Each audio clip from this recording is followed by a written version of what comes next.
All right, everyone, welcome. We are here live in San Diego at the GTIA ChannelCon 2026. I'm your host, Michael Bakaich with the MSPAA, and this is Logan Turbyfill from Denmark Technologies. Logan, welcome to the show. Thank you for having me. All right, you're from Alabama. You came all the way here to San Diego. That's right, yes sir. What attracted you to come to ChannelCon? So our CTO is looking for ways for our leadership team to grow our foundation and education. And so this is a good opportunity at GTIA to expand on our foundations that we currently have. Give us the background of Denmark Technologies. All right, so Denmark Technologies was started 20 years ago maybe. It started off as a communications company. It slowly evolved to a full-blown technology company. So now we have a MSP department, which I am a part of. We have a digital marketing department. Obviously, we have the communications. We have an infrastructure side, so service, low voltage data cabling, access control, cameras, and then we have a K through 12 section as well. Sweet. What type of clientele you like serving? You doing a lot of K-12? Yeah, on that side we are. But from an MSP perspective, we're more in the dental offices, assisted living facilities, and then construction is another big one of ours as well. Okay. Some people have mixed opinions about doing dental. Why is that working for you? Well, dental offices, their biggest thing are backups, and that's what we really specialize in. So our backup solution in their office is protecting their data. So in the event of a server crash, we have the data either in our offices, in the cloud, or it's hosted on site. That's the biggest thing for us. And then once we're in backup-wise, it's kind of evolved into being their full-blown MSP provider as well. Sweet. The word on the grapevine is that you have been pushing quite the interesting campaign to get out there and talk to clients. Break that down for everyone because they'd love to hear it. So we have about 150 to 200 clients, and most of my time is spending doing QBRs with those clients.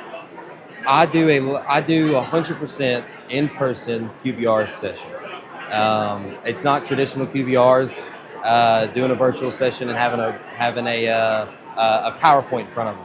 I go on site and I have a piece of paper, and we sit and we ask questions, and we identify things that they can improve on as well as things that we can improve on as well.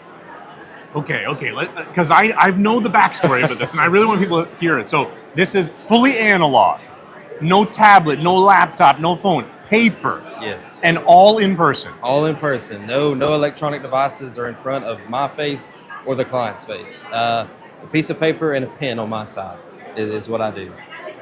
What's the motivation there? Like, what are you trying to get out of it? Why is it working for you? To me, when I took this role over about a year ago. And I've always felt that a human-to-human connection means so much more than a virtual call or a phone call. I want the customer to be able to trust me because I want to be able to be a trusted advisor, not just someone that they call for technical support. And if I can get in front of the customer, they can see my face, and as I'm talking to them, they can see what I'm saying, how I'm relaying the message to them, and the same way on their side too. So I can get their feelings about what I'm talking about, I can read their tone, and I can adjust the conversation naturally as I'm having that conversation with them. So to me, it builds more of a connection and it's more personable versus a phone call conversation or a virtual meeting. How's it working for you?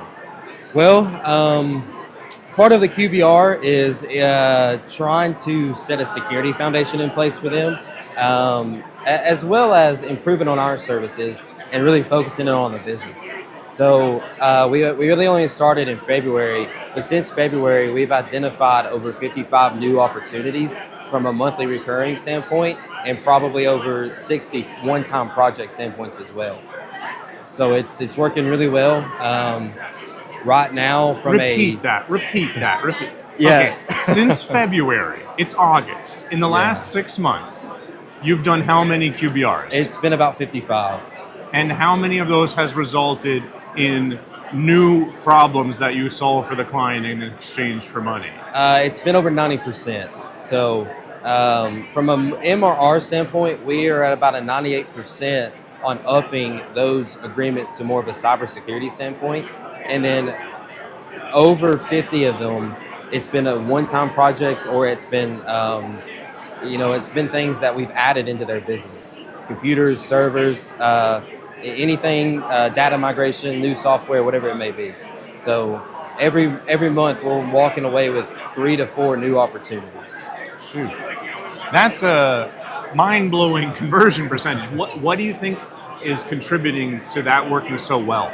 I think it's the human-to-human connection. Those people are able to establish a personal relationship with me, and I think that means so much from a small business perspective. As you hear over here at GTIA, the biggest thing is being a trusted advisor to that client, and the only way, in my eyes, to be able to do that is being in front of them, talking with them face to face. And I think a lot of our clientele that we currently serve, they appreciate that, and it means a whole lot more to them. Totally. And you think the removal of all this digital barrier is a big contributor? Because you can go in person. Yeah. You could have still had your tablet and like your AI recorder and stuff. Why do you think that the strict adherence to full analog has been helping? So, in class, right, you're not supposed to have your phone out.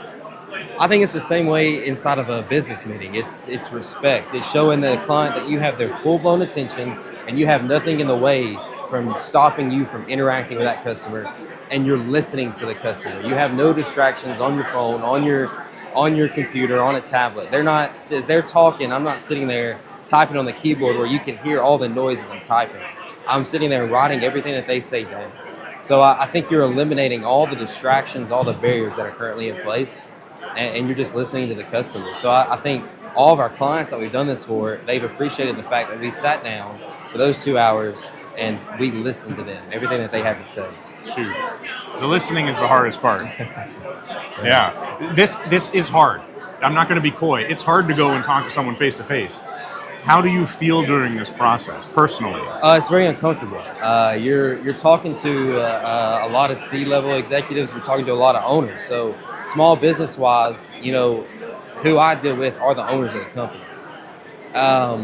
So it's very uncomfortable to be able to sit and have that interaction with them. But everything's on the table and everything's transparent, and that's what I appreciate. I know the customer appreciates that too. So it makes me uncomfortable, but it's a good kind of uncomfortable. What makes you feel uncomfortable? What is it about? You're having hard conversations. You're not having easy conversations. You're talking about what they value inside their business, and I may not know their business. They're the only ones that know that. So having those conversations and asking those questions, it makes it uncomfortable because I don't know their business the way that they know their business. But Right. the asking it to someone that's an expert in their field, you're not the smartest person in the room and you're asking those questions. And to me, that's probably the most uncomfortable feeling, is knowing I may be out of my realm when I'm talking to them about their own business. Okay. And how do you feel like that's a negative? Because that might just be a reality. It's not No, something you can just shy away from. I don't think it's negative at all. I think it's just a very uncomfortable feeling having that interaction with a customer, but I think it's a very good uncomfortable feeling. Right. It's a feeling that it's positive at the end of the conversation. How do you think this experience has changed you? You've done this 55 times. Yeah. What's Logan version 1 versus Logan version 55 like? So Logan 1, I had no foundation going into it at all. I had maybe 5 questions that I wanted to ask from the very beginning. It's slowly evolved now to about an 8-page document that I sit and I ask the customer. So version 1, if you start with customer 0, it was about a 30-minute conversation.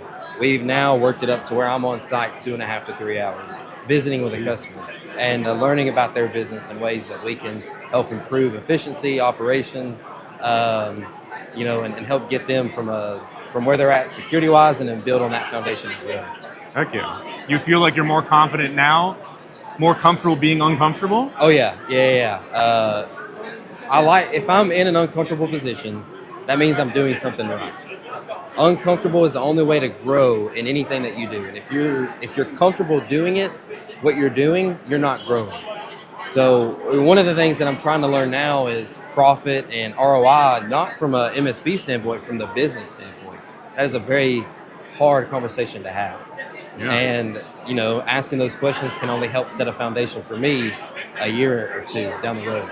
So I love that. Being self-reflective and seeing how you've grown over the 55 reps is important. I think the making of art makes art of us, Logan. You have now become Logan 55. That's killer. Imagine how good you're going to be when you're at 110. yeah, that's right. How many? That's This right. is August now. How many more do you have scheduled until the end of the year? The calendar's booked, so I try to do no more than 5 a week, but sometimes it Okay. turns into 9 or 10 a week. So it's a lot of traveling, a lot of interactions. So it's a lot. My calendar's booked out until November of this year.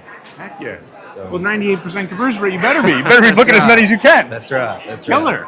Okay, we're going to do another one of these at the end of November when you get to 100. Yeah, I want there to you go. celebrate 100 with you. All right, we'll do That's it. it. We'll do Logan, wonderful. The killer story, human to human. At some point, we all have to acknowledge this is a human-to-human sales process. So we might as well not shy away from it because you're going to have a tough conversation with another human being sooner or later.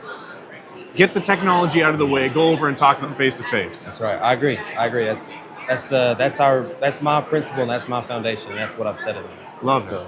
I'm going to call you when you get to 100. We're going to do this again. Let's do it. All right. Where can people find out more about you? DamnArtTech.com. Go to our website. And where in Alabama are you exactly? So we're in North Alabama. So we're Rogersville, Alabama, which is about an hour away from Huntsville.